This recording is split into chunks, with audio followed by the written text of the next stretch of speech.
I can't remember the last time I bought a lemon in the shop. These ones were growing on the plot of the house we drove out to look, and we didn't buy it. And nobody had picked them in years. So we filled the bag, and it lasted us the best part of 3 weeks. We walked away from that house because of the forest sitting opposite it. And there is a law about that forest that nobody tells you until you're already committed. That was one day, and across a few more we found out that the market here doesn't take cards. We paid 68 euros for lunch for the four of us and walked into a festival that nobody had mentioned was happening. This is Coimbra, and it is not the tour, it is just a few ordinary days. The lemons were on the Friday, and the cherries came from the same morning from here at Mercado municipal, which is from the street looks like a car park with roof over it, and inside holds 190 stalls spread across 3 floors, selling meat and fish and bread and flowers and this.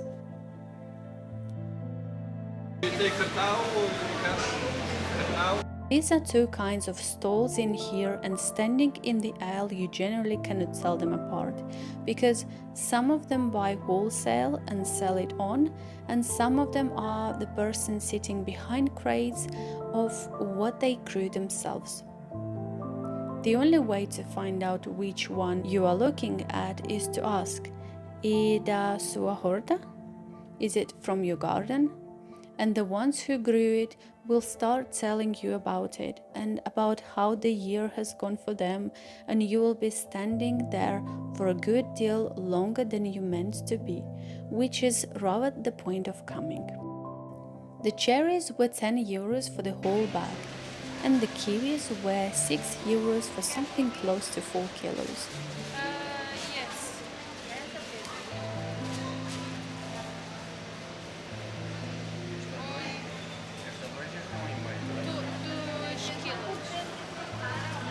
Grown by a man who sold them to us. 2 of them fused together into one, and they taste nothing like the kiwis I used to buy at home, and the full box of strawberries came to 20.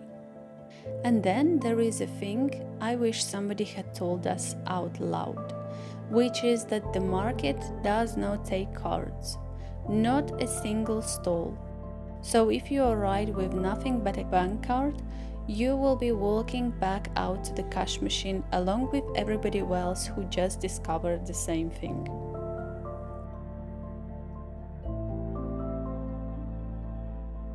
The floor above is completely different world with fish and dairy and row of small kitchens with different dishes. That morning there was a stage set up in the middle of the fruit and vegetables with a crowd gathered around it, because Coimbra was signing the plant-based treaty, which is the international agreement modeled on the Paris Accord about changing the way food is produced. And the vice president of the council signed it here, in the market, rather than in the town hall. And then they cooked a traditional Portuguese dish in a plant-based version on the spot and handed it out to whoever happened to be standing there. I spoke to 2 of the people running it, and what it actually commits the council is to gradual, so more support for short supply chains, more plant-based option in public places, and more of this kind of things in the market itself.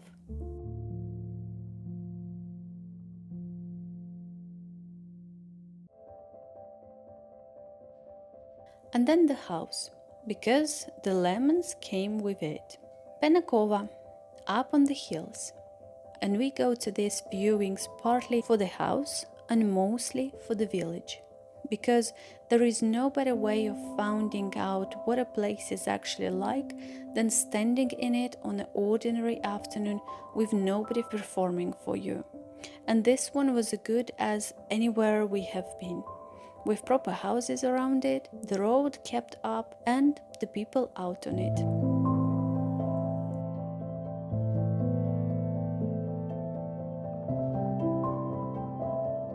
The house had walls and a roof, and it was not a complete ruin, but it had been sitting empty for a very long time, and the work it needed was so far beyond what we had come ready to take on.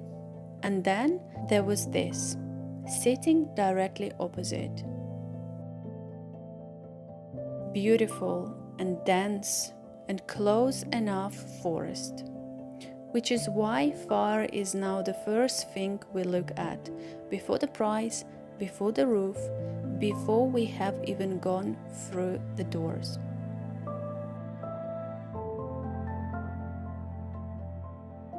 We waited outside afterwards and ate strawberries straight out of the boot, which is not remotely how I had imagined viewing would go.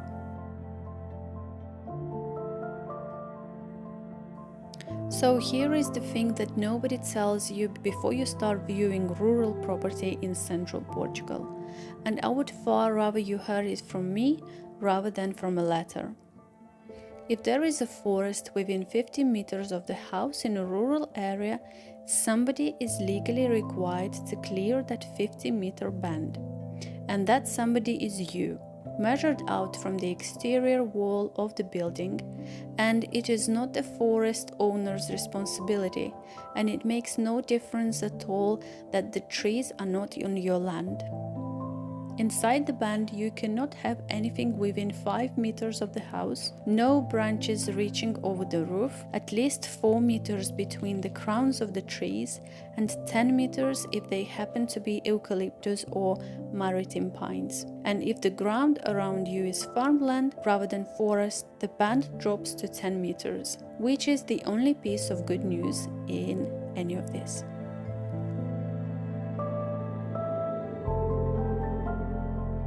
And then the lemons, which is where all of this started, still hanging there untouched with a whole season's worth of the trees and the house empty for years, which is entirely normal here because almost every old plot has citrus on it and people give it away for the simple reasons that no one family can get through that much. We took a bag and it lasted 3 weeks and not one of them went off, and we did not buy the house.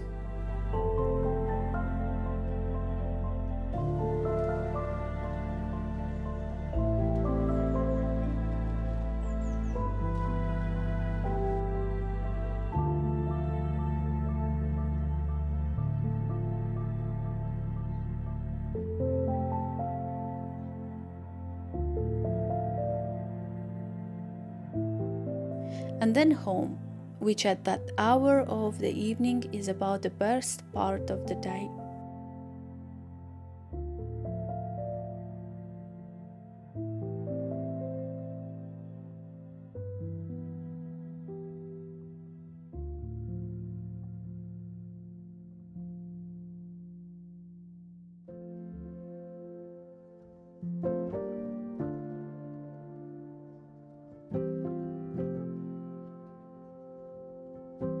A different day altogether, and we were in the city for a reason that had nothing to do with Portugal at all, because our daughter had her first ballet show.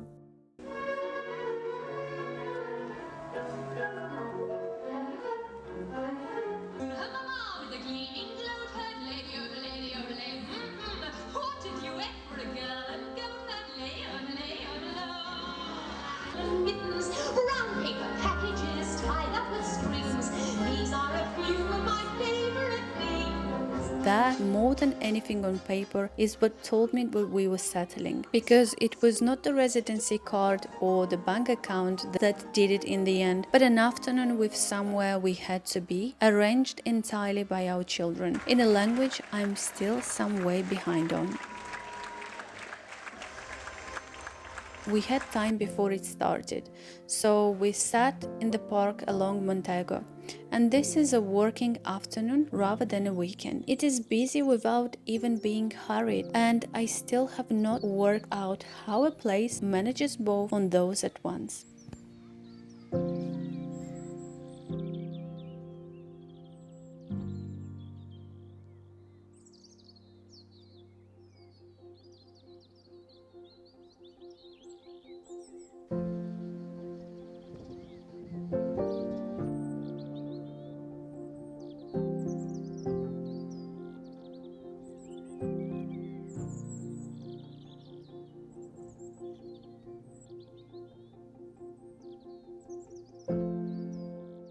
Some afternoon there is a woman down here with a table making pineapple drinks in front of you.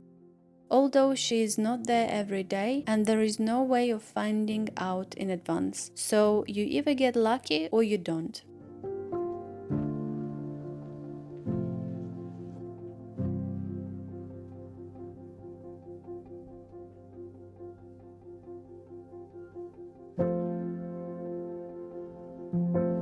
This is the Elevador do Mercado, and every video about Coimbra films it as an attraction, when in reality it is just a bus, because it opened in 2001 and runs from the street beside the market up into the Alta. 20 meters of straight lift and then funicular on the slope for the remaining 51s.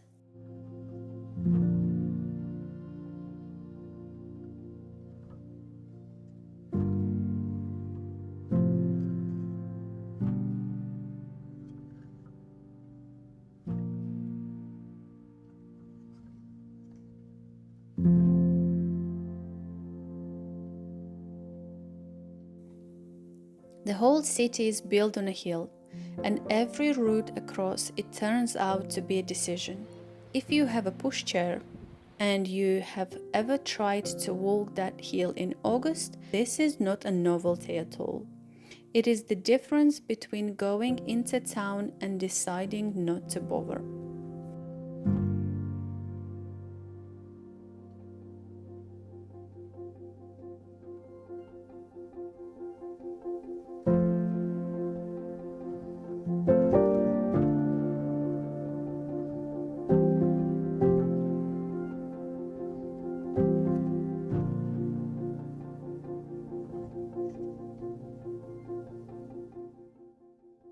A different day again, and this one was sort of the trip where you go into town to deal with whatever has piled up, because there is a box at home now with business cards in it that carry a Portuguese company name, and that still catches me slightly every time I open it. My husband opened the company here, so we needed the cards. And this is where we came to have them printed, an ordinary print shop in Coimbra with nothing remarkable about it. And they were done the same day, dropped in that morning and collected that afternoon. I want to say that properly because so much of what you read about this country is about how slow everything is. And government paperwork absolutely can be slow. But small businesses have been fast every single time we have used one, and cheaper than I would have paid at home. And then lunch, which here is not a small thing at all, because in Portugal, lunch is the main meal of the day rather than dinner, running roughly from midday until 3, with plenty of people getting an hour or more for it and sitting down to eat properly. This is the restaurant we came to on the day we moved into this house, after the first place we have rented from Scotland turned out to be uninhabitable, which is whole other video on the channel. We look for places doing proper food because Coimbra has a few of them, and this one is ours. 4 of us, a starter for the children, a main each, and a drink each, and a pudding each, with nobody holding back.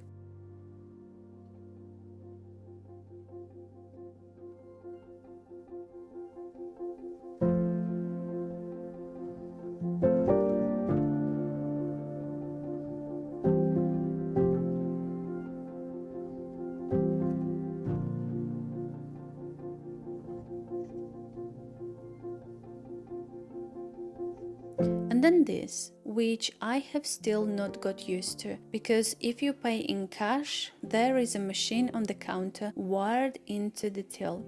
And you put the money into it and it checks the notes and it gives you change. And nobody who works there ever touches it. Portugal already runs on certified invoices, so every receipt is registered and they will ask whenever you want your tax number on it. And this is really the same instinct pointed at the notes and coins, so that at the end of the day, the machine and the till agree to the cent and nobody has to take anybody's words for anything.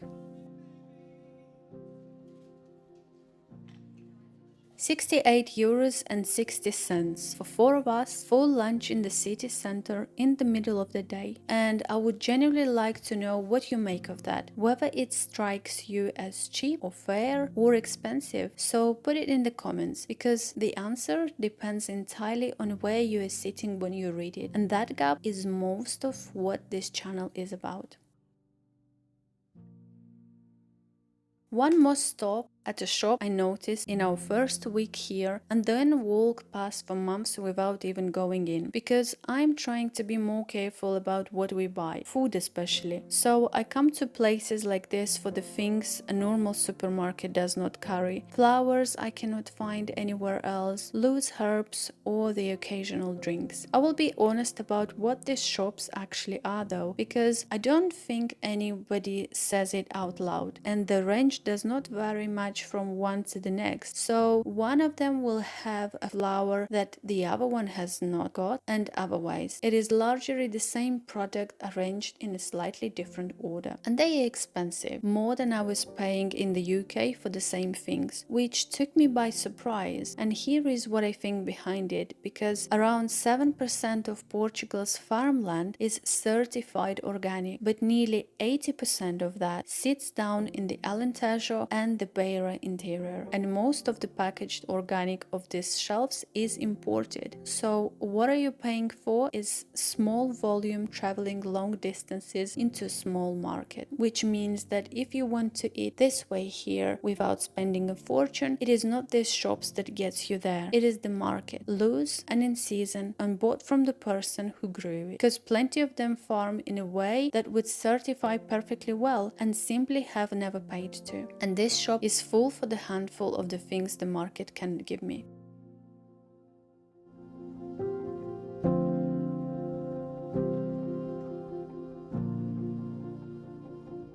One last one, the same city in the evening, because after the cards and the shops we usually walk to the old town, and this is honestly part I most wanted to show you.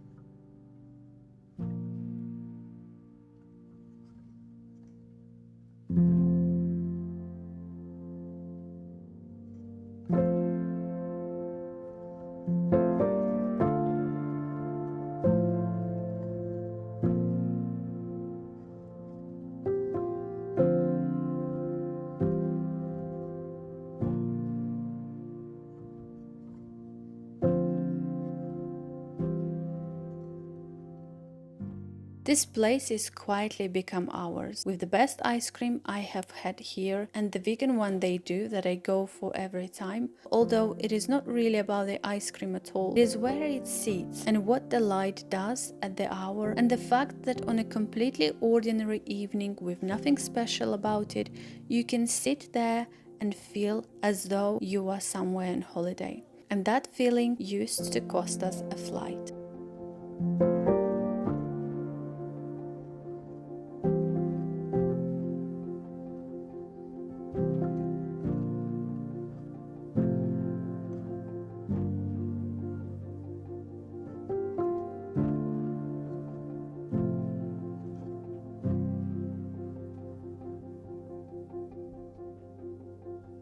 That evening a man was sitting out playing fado. I do not understand the words yet, and it has not stopped any of it working. Okay, thank you. Os meus amigos vão dizer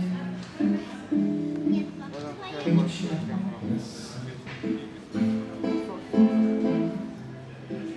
Alguns até me chorar e a pensar. Depois nada. Depois quando eu me chamar salvar, eu não preciso de vaidade, pois sempre é ensinar.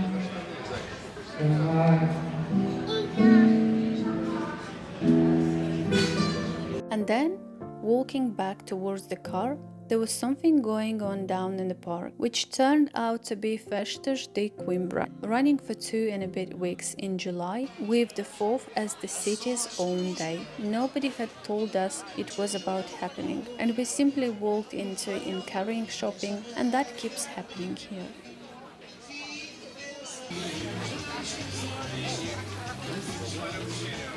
Uns invejosos, os tristes de paixões, só quer a diversão, o amor das outras e muita animação.